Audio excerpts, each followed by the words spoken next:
mulladra kali. Naku sani. Spo ba. Yan di haw. Tak niya okay.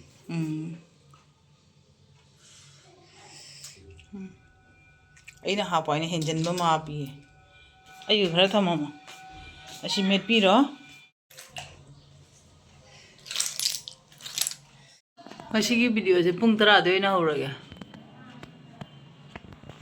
Krishna ki chura se ong imon mon na gaida. Sa phienga da ba mayam gaida me cha ba thapa yu ki breakfast hoiraga ne. Phienga da pot na paira. Tam tam dong na go shaba ga. Do ayuk ta ngasi se do chingi tan hau ga na ting mane ba ko. Do chingi tan ga haudre. Atopa cha hau ina cha re. Cha hau tho ngai ne kau tho re ba ko. Cha hau yu tong cha bai. Ating ba se horen ko na tan noina haurage. Adu gi tan ji ga cha na ba se cha na ga ting mane ba ko. Cha na su dum mai re. Dai thu ji ba ga se gi to ba ja ba myam ji nga ga ba ko. Dai gi ngasi gi baro gi khani sina kari oina hai duga. Kena se tharoi ho de ne. Ngasi gi baro gi nya ne tharoi na to thara ga ba. Se ninga bi ni. Ajana chamthoge chamthoga doi kakke thangdoga chatharaga ngasi di sai thomda mubang dorage ajana chamthoga ni ngasi di chathara mi se bai thora se mum jaw mi se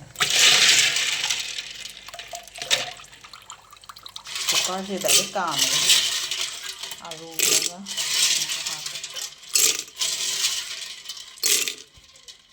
aru se ma khak ani ka dang hao ke jam hao aru tang khai mari si kap cha ge do kai dai re phut ba ge ku ka no ka ma ge ba ka ma si ga thung ta ha bo ge ore mamai sing ga dang ta na ba hao de ra de sing ga je ra ge bus wa kam do ge city mari ma ka ma ja ra ne ba ka utti u ba udra ba ko hando ke no se asina kena mula mana ngoba khara su bai re siga pathana ro video da manipuri homemaker channel gi iche da ngai tana hai bane aba ko patha dana ba kena ta waina siga asa thau te yu kaina hai bane aba ko sam ta na ya ba patha nang to ba lo re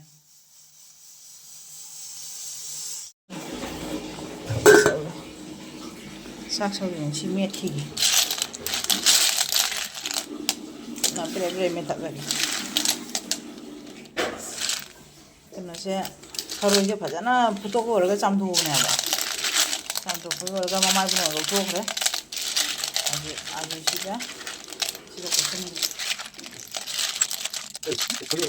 ko sida na kena ni na hangi mama na ayo mana do dum ngasi icha mana je somdana khangjaw siga thonga ge ngasi gi keno kare ba che tharoi se mamin ka su kum do ren jara tro ga do asa to jara ra hidar ge katang asa thon nam da di haw ya khang kina chaw ri ba akoi ni tani ja do se asi se janam adoi gi sina akoi ukabi ngari ye do asina utonga manipur ji moi ngari ko re akoi utonga ko re dei tespata ve re tibo ve re si morok se akoi jum de gi ngasi ati ko veram dra ba ado ke voi ve na dei phadi go ve re passport ve re da sigana purmok jaw re moroi mapang morok adoi di jainghang adoi di purmok jaw re jira phadi go masu ba purmok jaw dom yang khang sarap na ke do ni ha ma pak ko ya thadara ge adoi mathang da tespata thadara ge adoi mathang da phadi go thadara ge adoi mathang da yo thadara ge moro thadara ge anda oti ne ni ti he mai ta ni ti jo jong ne mai mo bang do ge ai ko mo jang ngai dia bang ji anduna mo bang do do nai tu ha jap cha ge ngai ga pa ge phadi go ma pok ka thada ge ba ko jana ni sin ni ra ba ge mai ta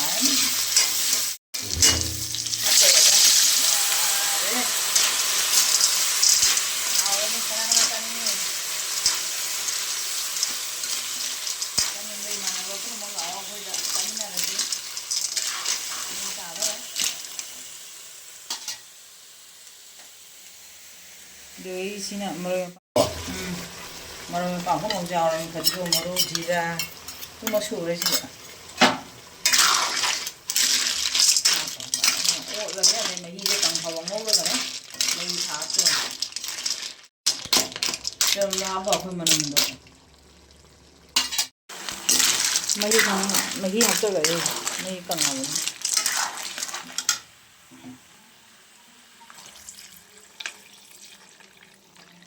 Ok, जा रहा नहीं इसमें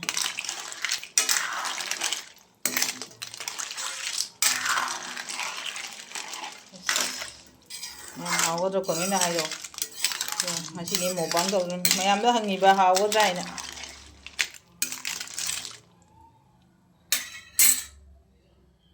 एक तो मना लौरीगा हाँ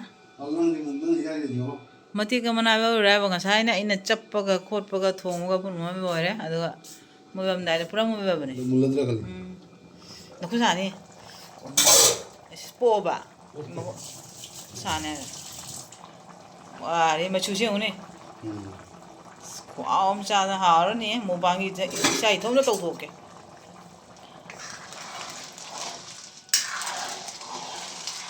अरे हम सौनिंगी अखोय मागा पदमी की मथकता सौरे 민자 여기 저기 이게 강점이야. 이건 그래 다다르게 그 임금 다 맞답니다. 어디 오면 그냥 닥쳐요. 동아가 뭐라고 더러 미트게 되면 페이에 그래야지 웬붐 많이 말해. 만나지. 웬붐 빠 마판 나티 웬붐 만나. 어 그럼 장가 왜 두칸 펌바. 비자기 아니라 그래 하피. 빅탄 그래 장시. 와래. Haobna में क्या हम चुप तो होने वाला चुप पगे नहीं थी पंग पंग आओ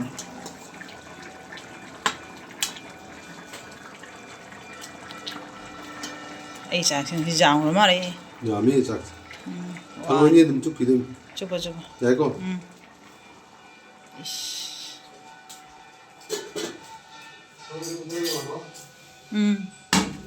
난 겸자니 난 오는 와 보.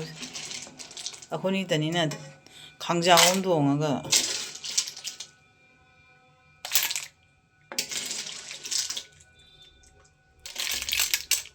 메이 아우피 아이나 하파이나 현전바 마피 띵고담 빅탄 하피 ngari jaoने 야 야라 kadang hapuna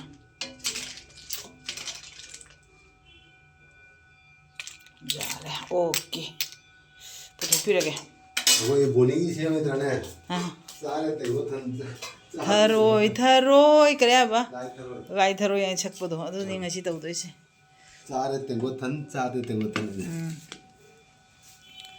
मैम से कोई मिस्टर की चांगनी को मान चार से आई को न चार के जा हाँ को खतंग था जा जा जा जा खतंग हाँ खतंग न कुछ तो न धुम जा रहा है ऐसी में करो 진짜 시리네 कम बा उधर पर आई घर था मामा ऐसी में पी रो लेकिन मुबा मना बजा फिंगर हो रख तो इम्न को 뭐도 뭐는 이거 먹고 사네.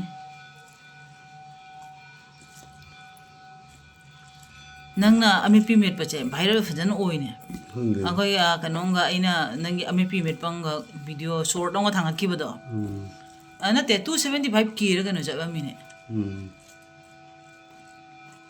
한국에 뭐도 नंगना कुतो करीबो फजन वो वायरल चले 그다음에 미도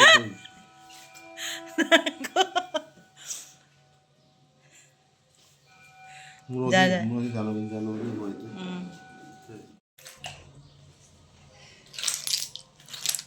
가자 많이 달아 익는 거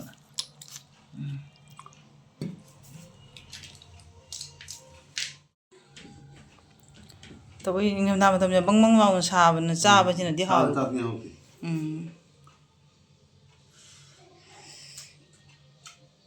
tumchup chabra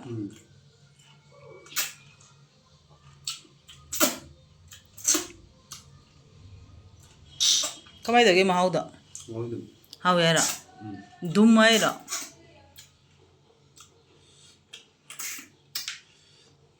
Yung san.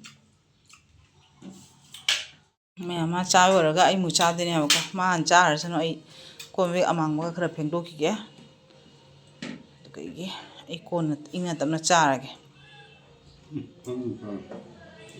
mấy bây giờ cha hay nào riêng đi làm cha bây giờ phải vậy đó học trang cái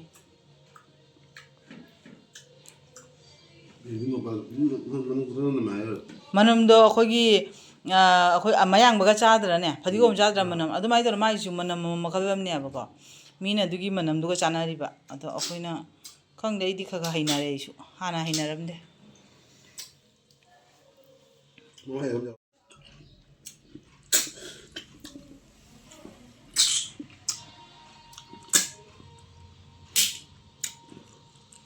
mithi gi matheu myam chi Mình đi chừng nữa thôi. thôi era Nên biết. ama do ain kak pada ne mathu na jam kak khra ba gram daw re